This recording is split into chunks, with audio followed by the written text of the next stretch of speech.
Everyone, edu tutorials पे आपका स्वागत है। जियोमेट्री के इस सेशन में हम लोग पढ़ने वाले हैं ट्राइंगल। ठीक, अब ट्राइंगल पढ़ना है। जियोमेट्रिक नॉलेज बढ़ाने के लिए हमें ट्राइंगल्स की सारी प्रॉपर्टीज पता होनी चाहिए। ठीक, तब जाके हम कहेंगे कि हमें जियोमेट्री में कुछ पता है। ठीक, अब इसे हम किस प्रकार से पढ़ने वाले, 3 पॉइंट्स ले रहे हैं। पहला प्रॉपर्टीज ऑफ ट्राइंगल, दूसरा टाइप्स ऑफ ट्राइंगल जिसको हमने 2 भागों में बांटा है। जो ट्राइंगल्स के टाइप है उनको 2 भागों में बांटा है, साइड्स भुजाओं के आधार पर और कोण के आधार पर। ठीक, 2 प्रकार से त्रिभुजों को बांटा है। उसके अलावा तीसरा जो हमारा पॉइंट होगा वो होगा टर्म्स रिलेटेड टू ट्राइंगल, मतलब जितनी भी टर्म्स यूज होती है ट्राइंगल से रिलेटेड वह पढ़ेंगे। ठीक, तो अब मैं सबसे पहले पॉइंट की बात कर रहा हूं, प्रॉपर्टीज ऑफ ट्राइंगल।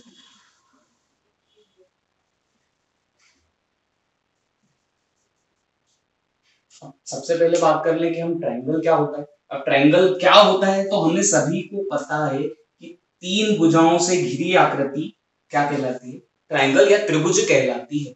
जिसमें कि क्या होते हैं, 3 शीर्ष होते हैं, 3 शीर्ष होते हैं। इसी प्रकार 3 भुजाएं, एक भुजा ए बी, एक भुजा बी सी और एक भुजा बी सी और एक भुजा सी है। ठीक, ए के सामने वाली भुजा को स्मॉल ए से दर्शाएंगे, बी के सामने वाली भुजा को स्मॉल बी से और सी के सामने वाली भुजा को स्मॉल सी से दर्शाएंगे। ठीक, और इस कोण को कहेंगे कोण ए।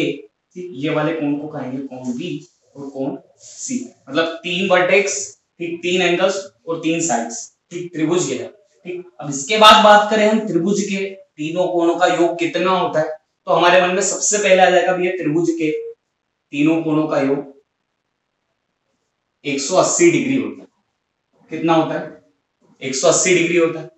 अब यह याद है हमें, ठीक, कि 180 डिग्री होता है, लेकिन होता क्यों है हम उस पर चर्चा कर लेते हैं सबसे पहले। अब होता क्यों है उसके लिए हमें 2 चीजें पहले पता होनी चाहिए, ठीक, जो कि हमने पहले वीडियो में चर्चा कर चुके हैं कि एक रेखा पर बना कोण कितने डिग्री होता है, 180 डिग्री होता है। पहला पॉइंट यह पता होना चाहिए हमें, ठीक, कि एक रेखा पर बना कोण 180 डिग्री होता है।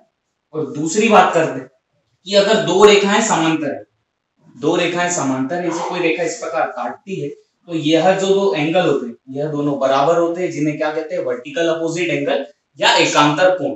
ठीक, इसको या फिर मैंने क्लास में ऐसा बताया था, जहां z बनेगा, ठीक, वह दोनों कोण बराबर होंगे, या मैं बता चुका हूं आपको पहली क्लास में। अगर वह नहीं देखिए तो पहले उसको देखिए। अब देखते हैं कि तीनों कोणों का योग 180 डिग्री क्यों है। मैं यहाँ पर एक अपने हिसाब से एक लाइन खींच लेता हूँ, ठीक, जो कि इसके बिल्कुल एग्जैक्ट समांतर, ठीक, BC के समांतर है, इसको कुछ कह लीजिए DE। एक रेखा खींच ली।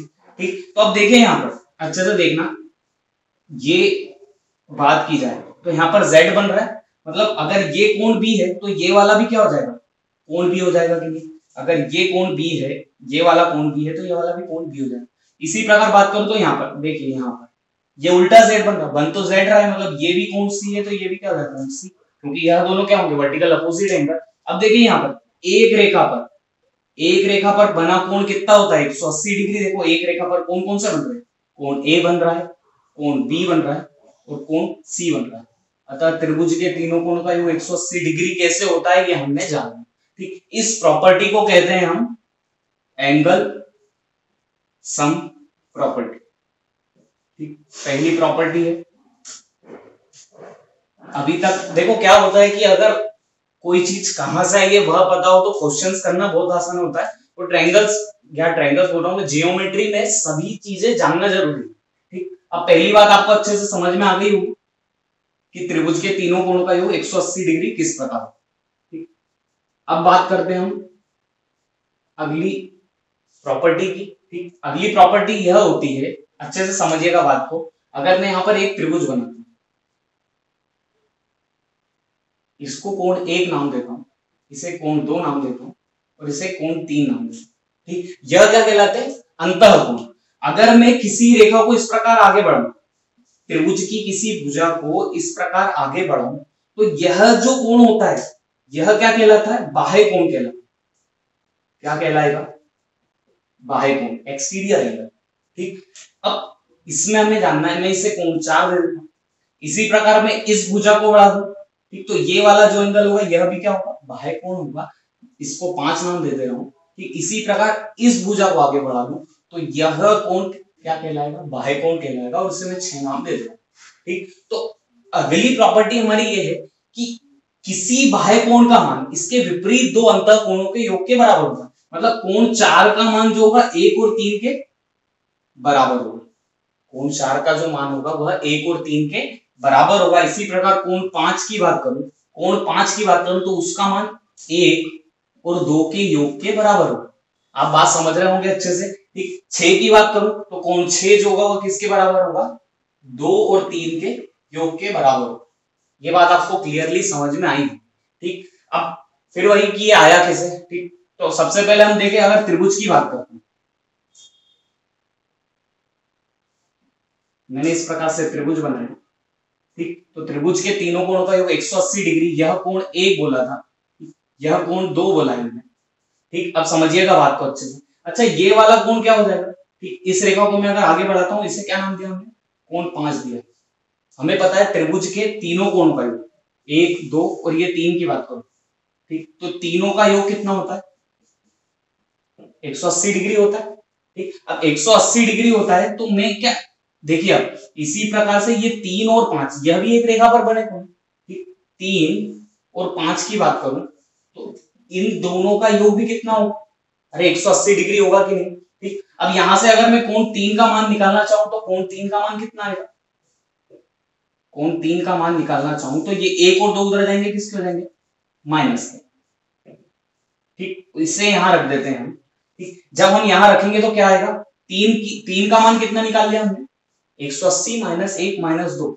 ठीक, 180 माइनस 1 माइनस 2, ठीक, प्लस 5 है इजिकल टू 180। तो जैसे 180 से 180 कटा, कोण 5 का मान ये जो माइनस के थे उधर जाएंगे, किसके हो जाएंगे, प्लस के। मतलब कोण 5 किसके इक्वल हो गए, 1 प्लस 2 के इक्वल होगा कि नहीं। ठीक, इस प्रॉपर्टी को कहते हैं हम एक्सटीरियर एंगल प्रॉपर्टी। आपको यह समझ में अच्छे से आ गई होगी। ठीक, इसका जो प्रूफ है वो हमने देखा है, वो जरूरी नहीं है, बस समझाने के लिए बता रहा हूं, लेकिन आपको ये अच्छे से याद होना चाहिए, किसी भी बाह्य कोण का मान उसके दो विपरीत अंतः कोणों के योग के बराबर होता है। ठीक, अब ये बात हमको अच्छे से समझ में आ गई। अब मैं बोलता हूं किसी त्रिभुज के तीनों बाह्य कोणों का योग कितने डिग्री होता है। ठीक, यह हमें जानना है। ठीक, कि जो मैंने ये तीन बाह्य कोण बोले कौन कौन से, 4, 5 और 6, इन तीनों का योग कितना होता है। तो देखिए, अगर मैं बात करता हूं 4 का मान कितना है, 1 प्लस 3। ठीक, 4 को क्या मैं लिख सकता हूं, 1 प्लस 3, प्लस 5 को क्या लिख सकता हूं, 1 प्लस 2, 1 प्लस 2 मोबाइल वाला नहीं। ठीक, फिर 6 की बात करें तो 6 को क्या लिख सकते हैं, 2 प्लस 3। ठीक, अब देखिए यहां पर 1 2 बार है, मतलब इसको 2 1 प्लस लिख लो। ठीक, इसी प्रकार सब 2 बार आ गए। ठीक, सब 2 बार आ गए।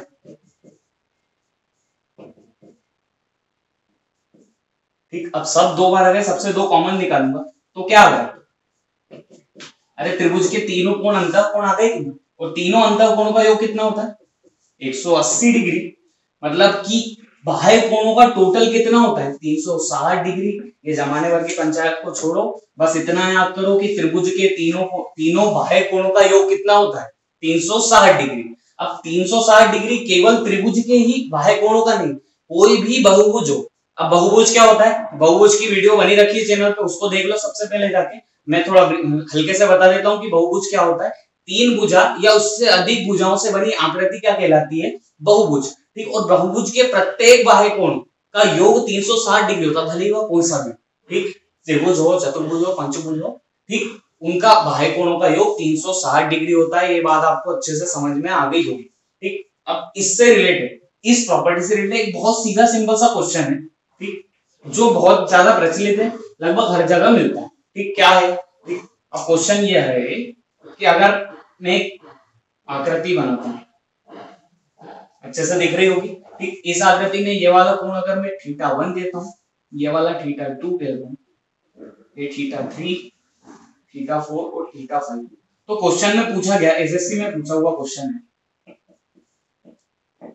क्वेश्चन का अलग पार्ट रहेगा, यह बस आपको समझाने के लिए कि कैसे यूज होती है प्रॉपर्टी। ठीक, अब हमने बोला कि भैया इन पांचों का योग क्वेश्चन में हमसे पूछा, तो सबसे पहले देखिए, ठीक, अब ध्यान से देखना, समझना बात को अच्छे से। अगर मैं बात करूं इस त्रिभुज की, अच्छे से समझिएगा बात को, ये वाले त्रिभुज की बात करूं तो इसका बाह्य कोण क्या है? अरे ये वाला कोण है कि नहीं इसका बाह्य कोण, और इस बाह्य कोण का योग ये दोनों होंगे कि नहीं? अंतः कोण के बराबर, विपरीत के, मतलब इस कोण का मान कितना होगा? θ3 प्लस θ5। ठीक है, इतनी बात क्लियर है। इसी प्रकार में दूसरे त्रिभुज की बात करूं, इसी प्रकार में दूसरा त्रिभुज कौन सा वाला? ये वाला, ये वाले की बात करूं तो इसका बाह्य कोण ये दिख रहा है आपको, ठीक, ये वाला, ठीक, तो इन दोनों का योग इसके बराबर होगा कि नहीं?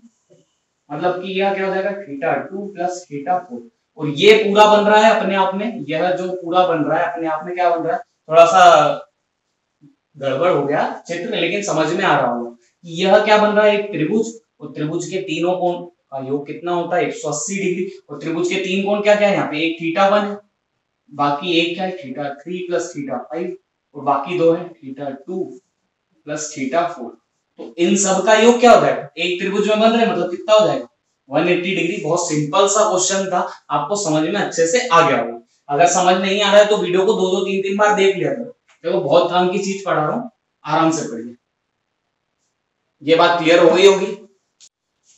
देखिए, अगर मैं केवल एक रेखा खींचता हूँ इस प्रकार से, ठीक, उस पर अगर मैं बिंदु लिखता हूँ बी और सी, और बीच में कोई बिंदु लेता हूँ ए, तो हमें यहाँ पर ये दिख रहा है, अगर मैं पूछूं कि बीसी किसके बराबर होगा, तो आप बोलेंगे ए बी और एसी के योग के बराबर, ए बी और एसी के योग के बराबर होगा, ठीक है। लेकिन अगर यही बिंदु मैं थोड़ा सा ऊपर ले लेता हूँ, मतलब ए बिंदु यहाँ ले लिया और बी और सी यहाँ है, तो जब मैं इधर इन्हें मिलाऊंगा तो अब क्या आप यह कह सकते हैं क्या बीसी जो होगा वह ए बी और एसी के योग के बराबर होगा? बिल्कुल नहीं, जो होगा वह इससे बड़ा होगा, इन दोनों का योग बीसी से। ये बात आपको समझ में आ रही होगी, ठीक है। ए बी और एसी का योग बीसी से बड़ा होगा, मतलब कि यहां से हमको एक बात ये समझ में आई, त्रिभुज की दो भुजाओं का योग हमेशा तीसरी भुजा से अधिक होता है। अच्छे से समझना, ये बात कोई बहुत इंपॉर्टेंट प्रॉपर्टी है। अगर मैं यहाँ पर एबीसी नाम लेता हूँ, ठीक, ए के सामने वाली भुजा को स्मॉल ए, यहाँ पर स्मॉल बी और स्मॉल सी नाम लेता हूँ, और फिर मैं कहता हूँ कि दो भुजाओं का योग सदैव तीसरी से बड़ा होगा, सम ऑफ साइड्स। मतलब कि दो भुजाएं ए प्लस बी का योग तीसरी भुजा से बड़ा होगा, या इसे इस प्रकार से कह दीजिए, दो भुजाओं का योग तीसरी भुजा से बड़ा होगा, या फिर दो भुजाओं का योग तीसरी भुजा से बड़ा होगा। ये तीनों बातें एक ही है, आपको अच्छे से पता होना चाहिए। अब यहीं पर मैं बात करूं difference of sides, difference of sides, तो बस यही कि दो भुजाओं का जो डिफरेंस होगा वह अधिक, वह कम होगा तीसरी भुजा से, मतलब तीसरी भुजा जो बड़ी होगी। इसको कैसे समझना है? देखो यहाँ पर अगर मैं सी यहाँ पर रखता हूँ, ठीक, और ए को उधर ले जाता हूँ, तो क्या हो जाएगा? सी माइनस ए हो जाएगा, मतलब दो भुजाओं के अंतर से तीसरी भुजा बड़ी हो गई कि यहीं से यह प्रॉपर्टी आ गई। बस यहाँ पर आप याद रखिएगा, यह मोड लगा दीजिए, मतलब इसमें से इसको घटा लो या इसमें से इसको घटा लो, ठीक, हमेशा तीसरी भुजा उससे बड़ी ही होगी, ठीक। इसको बी माइनस सी मोड लगा लीजिए तो भी यह होगा, या फिर सी माइनस ए लगा लीजिए तो भी यही होगा, ठीक। ये बात आपको अच्छे से समझ में आ गई होगी, ठीक। दो भुजाओं का योग तीसरी भुजा से बड़ा होगा और दो भुजाओं का अंतर तीसरी भुजा से छोटा होगा। अब देखो, अगर मैं इस यहाँ पर सी जो है a प्लस बी से छोटा है और सी यहाँ पर a प्लस बी से बड़ा है, तो इसको क्या मैं इस प्रकार से लिख सकता हूँ कि सी जो होगा वह a प्लस बी से बड़ा होगा, और सी जो होगा a प्लस बी से छोटा होगा, और सी जो होगा वह a माइनस बी से बड़ा होगा।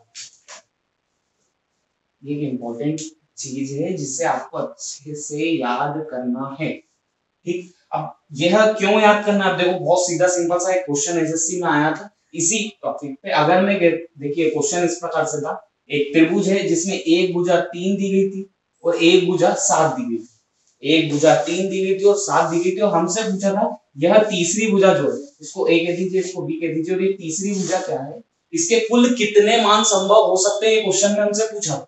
एक सीधा सिंपल सा क्वेश्चन था कि एक भुजा 3 एक भुजा 7 है तो हमसे तीसरी भुजा के कुल कितने मान संभव है यह पूछा था।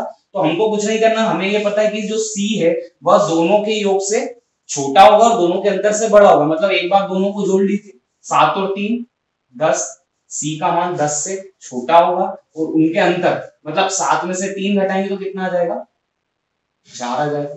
मतलब कि C का मान 10 से छोटा और 4 से बड़ा, मतलब C के कुल कितने मान संभव है, C के कुल कितने मान संभव है, 4 से बड़े और 10 से छोटे, 5 6 7 8 9, मतलब C के कुल कितने मान पॉसिबल थे, कुल 5 मान पॉसिबल थे। तो इसका आंसर क्या हो जाएगा, 5 हो जाएगा। अब इसी पे आधारित एक छोटा सा क्वेश्चन मैं आपको दे रहा हूं, आप इसका स्क्रीनशॉट ले लीजिएगा अच्छे से। इसी पे आधारित एक सिंपल सा क्वेश्चन है, उसको आप कीजिएगा। ये जो आया था ना C का मान जो है 10 और 4 के बीच है, तो इसे क्या कहते हैं, इसे रेंज कहते हैं। तो एक सिंपल सा क्वेश्चन पूछा गया है एग्जाम में कि अगर एक भुजा दी गई है हमें 4 और एक भुजा दी गई है 8, एक भुजा 4 दी गई है और एक भुजा 8 दी गई है, तो हमसे त्रिभुज का जो पैरामीटर है या परिमाप है उसकी रेंज पूछी है, उसकी क्या पूछी है, रेंज पूछी है। तो आपको यह क्वेश्चन का आंसर करके बताना है। ठीक, रेंज मतलब कि जो पैरामीटर है उसका मान किस किस के बीच होगा, ठीक, यह आपको बताना है। तो आप कमेंट में जरूर इसका आंसर दीजिएगा, इसको कीजिएगा। ठीक, बहुत अच्छा क्वेश्चन है। यहीं पर एक फॉर्मूला और आप ध्यान रखिएगा, देखो दो चीजें हम पढ़ रहे हैं अभी त्रिभुज में, एंगल और साइड, ठीक, यानी भुजाएं, कोण और भुजा। ठीक, तो इनमें क्या संबंध होता है, ठीक, इनमें एक सीधा, इनमें संबंध दर्शाने के लिए सीधा सिंपल सा फॉर्मूला है त्रिकोणमिति का या ट्रिग्नोमेट्री का, ठीक, वह याद कर लीजिएगा आप। यहाँ पर आ गया है तो इसे ध्यान में रखिए, a upon sine A, b upon sine B, c upon sine C. अब यहाँ पर जो ये कैपिटल में एबीसी है ये क्या है, ये कोण है, और जो स्मॉल में लिखे गए हैं वह क्या है, साइड्स। ठीक, और यह सर इसके आगे इसमें जो सर्कम सेंटर का रिलेशन है वो सब हम आगे देखेंगे। ठीक, तो आपको यह चीजें याद होनी चाहिए। ठीक, बिल्कुल। अब यहाँ पर आया है तो ध्यान में रखिएगा। इसके अलावा देखिए अगर त्रिभुज की बात कर रहे हैं तो दो चीजें और आती, सिमिलैरिटी और कॉन्ग्रुएंसी, मतलब कि समान, समरूपता और सर्वांग समता। इंग्लिश में थोड़ा देख लीजिएगा, इसको सिमिलैरिटी और इसको कॉन्ग्रुएंसी बोलते हैं।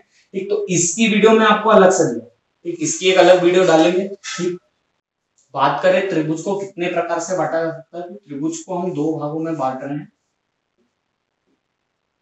एक कोण के आधार पर और एक साइड्स के आधार पर। अब चैनल पर इस पर वीडियो पहले से बना रखा है तो आप उसको देख लीजिएगा, मैं यहाँ पर बस हल्का हल्का सा बता रहा हूँ। ठीक, अब साइड्स के आधार पर बात की जाए तो समबाहु त्रिभुज, समबाहु त्रिभुज क्या होता है, जिसकी तीनों भुजाएं बराबर होती हैं। ठीक, जिसकी तीनों भुजाएं बराबर होगी वह क्या कहलाएगा, समबाहु त्रिभुज। अब तीनों भुजाएं बराबर है, ठीक, तो तीनों कोण भी बराबर होंगे, तो तीनों कोणों का योग 180 डिग्री, मतलब तीन बराबर भागों में बांट दो तो 60 डिग्री मिल जाएगा। इसके बाद बात करें दूसरे त्रिभुज की तो वह होता है समद्विबाहु। अब समद्विबाहु त्रिभुज क्या होता है, जिसकी दो भुजाएं बराबर हो वह क्या कहलाएगा, समद्विबाहु त्रिभुज कहलाएगा। इसकी केवल क्या दो भुजाएं बराबर हो वह कहलाएगा समद्विबाहु त्रिभुज। और इसी प्रकार तीसरे त्रिभुज की बात की जाए तो वह होता है विषमबाहु। मैं केवल थोड़ा हल्का हल्के में बता रहा हूँ, ठीक, इसको आप पढ़ना है तो चैनल पे वीडियो है, ठीक, उन्हें पढ़ लेना। विषमबाहु की बात करें तो जिसकी तीनों भुजाएं अलग अलग हो, ठीक, जिसकी क्या हो, तीनों भुजाएं अलग अलग हो, ठीक, वह कहलाता है विषमबाहु त्रिभुज। बस इतना काफी है, क्षेत्रफल वेत्रफल आप जानते हो, क्षेत्रमिति में देखिएगा। अब बात करें एंगल के आधार पर, एंगल के आधार पर भी वही तीन त्रिभुज होते हैं। सबसे पहले बात करें तो हम सबसे पहले बात कर लेते हैं ट्रिग्नोमेट्री में जो सबसे ज्यादा यूज होता है समकोण त्रिभुज। अब समकोण त्रिभुज की बात की जाए तो सबको पता है, ट्रिग्नोमेट्री पढ़ते आ रहे हैं कि एक कोण कितने डिग्री का होगा, 90 डिग्री का होगा। एक कोण अगर 90 डिग्री का है तो वह त्रिभुज हो जाएगा समकोण त्रिभुज, जिसमें लगती है पाइथागोरस प्रमेय। ठीक, कर्ण का वर्ग बराबर लंब का वर्ग धन आधार का वर्ग, सबको अच्छे से याद है। ठीक, यहाँ पर मैं लिख दे रहा हूँ A square is equal to B square plus C square, इनको मान लें। ठीक, अब ऐसे ही दूसरा त्रिभुज कौन सा होता है, एक होता है न्यून कोण त्रिभुज और एक होता है अधिक कोण त्रिभुज, एक्यूट ट्रायंगल।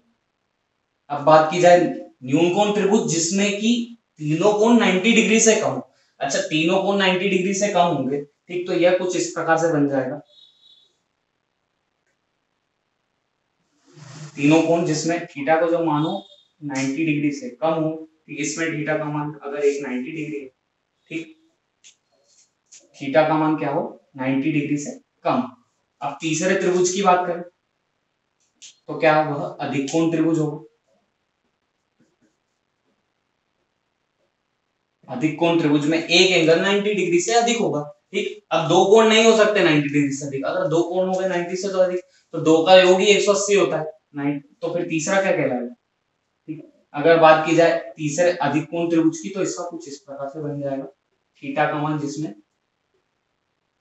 90 से अधिक है।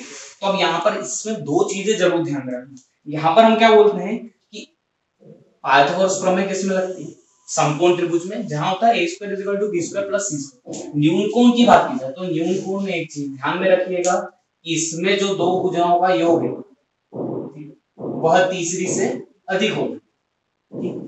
इसमें क्या होता है a square is equal to b square plus c square. न्यून कोण की बात की जाए तो दो भुजाओं का स्क्वायर जो है, ठीक, यानी वर्गों का योग तीसरी भुजा से अधिक होगा। और अगर अधिक कोण की बात करूं तो अधिक कोण में इसका जस्ट रिवर्स हो जाएगा। जस्ट रिवर्स क्या मतलब कि एक भुजा का वर्ग जो होगा वह बाकी दो से वर्ग से अधिक होगा।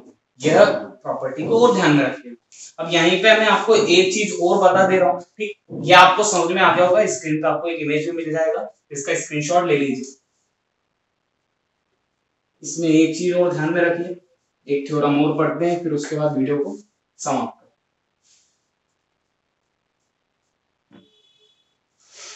अगर किसी त्रिभुज में दो भुजाएं बराबर है, ठीक, अगर मैं कहता हूं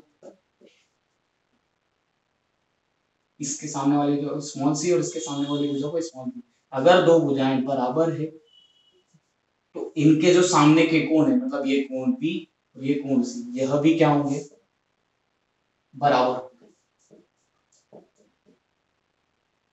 ये बात क्लियर है। इसी प्रकार से अगर एक भुजा बड़ी है दूसरी भुजा से, ठीक, तो एक कोण भी बड़ा होगा दूसरे कोण से। अगर एक कोण छोटा है दूसरे कोण से, एक भुजा छोटी है दूसरी भुजा से, तो वह कोण भी छोटा होगा दूसरे कोण से। ठीक, ये बात आपको क्लियर हो गई होगी। इसके बाद हम एक थ्योरम और देख लेते हैं। अब देखिए थ्योरम बहुत सारी हैं तो उनको मैं हर वीडियो में थोड़ा थोड़ा लेके चल रहा हूं।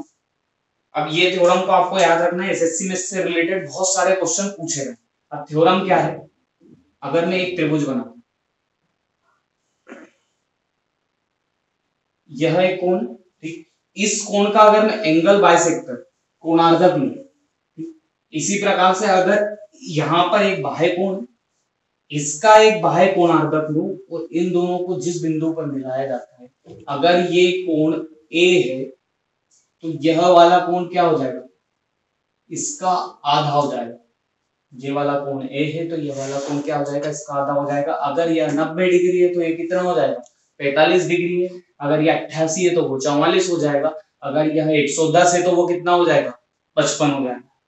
अब ये तो हमने याद कर लिया, अब कैसे आया उसको देख लेते हैं, उसके बाद हम वीडियो को समाप्त करेंगे।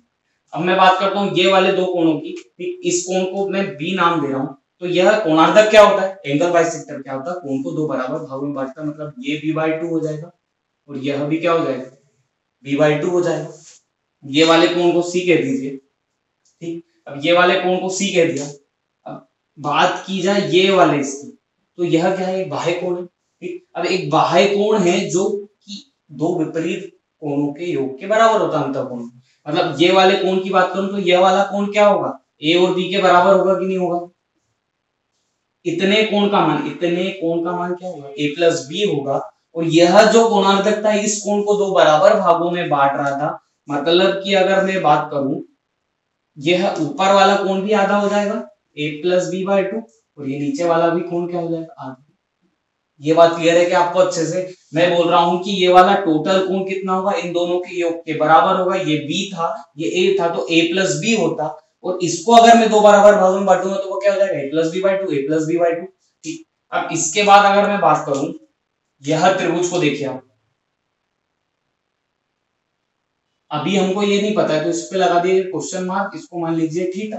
ठीक, हम यह सिद्ध कर रहे हैं। अब त्रिभुज है, त्रिभुज के तीनों कोणों का योग 180 डिग्री होता है, तो मैं कह रहा हूं कि ये b बाई टू प्लस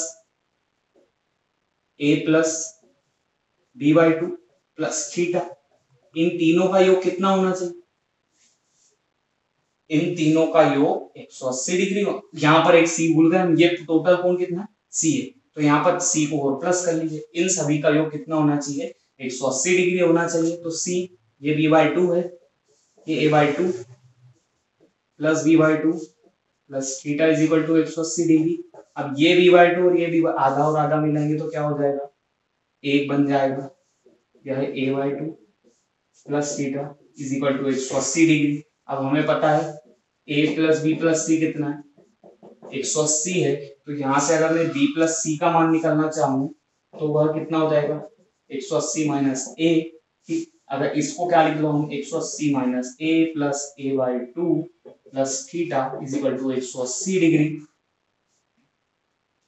180 से 180 चला गया, a by two minus a by two में से a बाई टू में से a जाएगा तो बचेगा हमारे पास, ये यहाँ पर बचा 0। ठीक, यहाँ पर बचेगा minus a by two plus theta is equal to 0, मतलब इज इक्वल टू 0, मतलब थीटा का मान कितना आ जाएगा, a बाई टू। ठीक, अब ये इतनी महाभारत जैसे जरूरी नहीं थी लेकिन हमने जान ली है। ठीक, इसके आगे की हम लोग जितनी भी प्रॉपर्टीज है वह अगली वीडियो में पढ़ेंगे, सारी थ्योरम्स अगली वीडियो में पढ़ेंगे। थैंक यू, आप लोगों ने इस वीडियो को देखा। इसके बाद आप लोग इस वीडियो को लाइक कीजिएगा। इसके अलावा चैनल्स पे जितने भी वीडियो, अभी मैंने 2-3 वीडियो रिकमेंड किए, एक बहुभुज वाली, ठीक, वह जरूर देख लेना, बहुभुज और त्रिभुज से रिलेटेड। ठीक, इसके अलावा चैनल को सब्सक्राइब कीजिए। धन्यवाद।